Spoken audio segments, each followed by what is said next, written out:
This video marks my initiation into the YouTube sphere, but I must divulge what really adjured my foray into this medium. Well, I felt ardently compelled to make this video in the wake of the mendacious accusations that the Black Lives Matter movement was responsible for the nihilistic kidnapping and brutal assaults of a white male in Chicago. I'll readily capitulate that act by the four black perpetrators was indeed despicable and egregious, and consequently they should be prosecuted, and they currently are. But I'll also be remiss not to disabuse you of the socio-politically expedient conflations appended to this event by racial arsonists.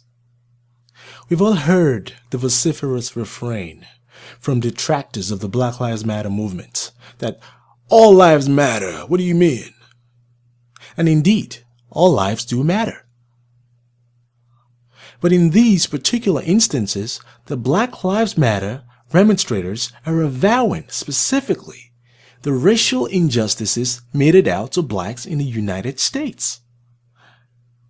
It is indubitable that in regards to blacks, the term criminal and criminal justice has become an adjective instead of a noun.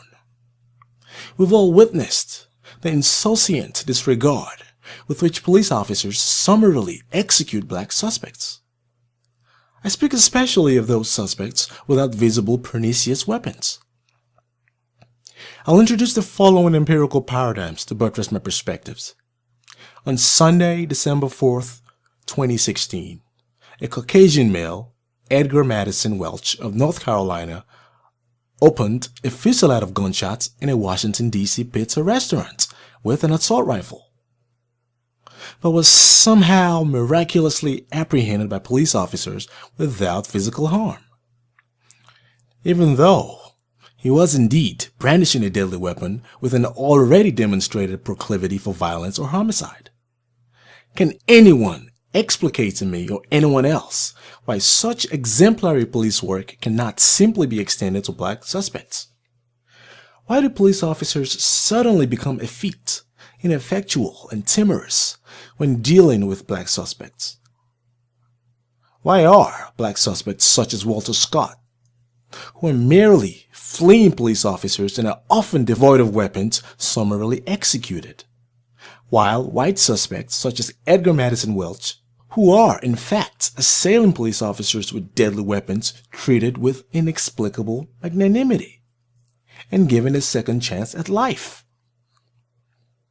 Additionally, while the outrage at the now prosecuted Chicago black criminals persists, a white male named John R.K. Howard, who sexually assaulted a mentally challenged black male by inserting a coat hanger in his rectum, is walking away scot-free, obviating prosecution.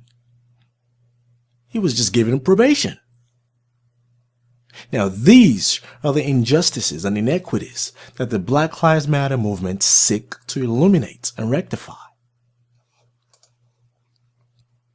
The inability to logically reconcile and ratiocinate with these incalculable and deleterious inequities is the very provenance of the Black Lives Matter movement.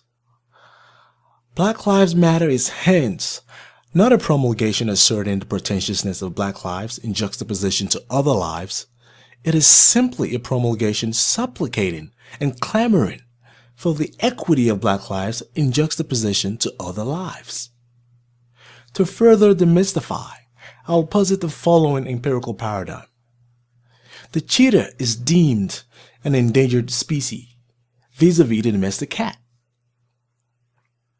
But the adduced endangered conservation status conferred upon the cheetah is not an indictment that cheetah lives matter significantly than those of domestic cats. It is simply an acknowledgement of the persecutions that cheetahs experience, such as poaching, and is concomitantly a medium of effectuating expiation or the attenuation of such persecutions. This cheetah analogy is very apposite for the Black Lives Matter movement, and as such, I'll vehemently reiterate. Black Lives Matter is not a promulgation asserting the pretentiousness of black lives in juxtaposition to other lives. It is simply, and I mean simply, a promulgation supplicating and clamoring for the equality of black lives in juxtaposition to other lives. That's my argument. Thank you for your audience.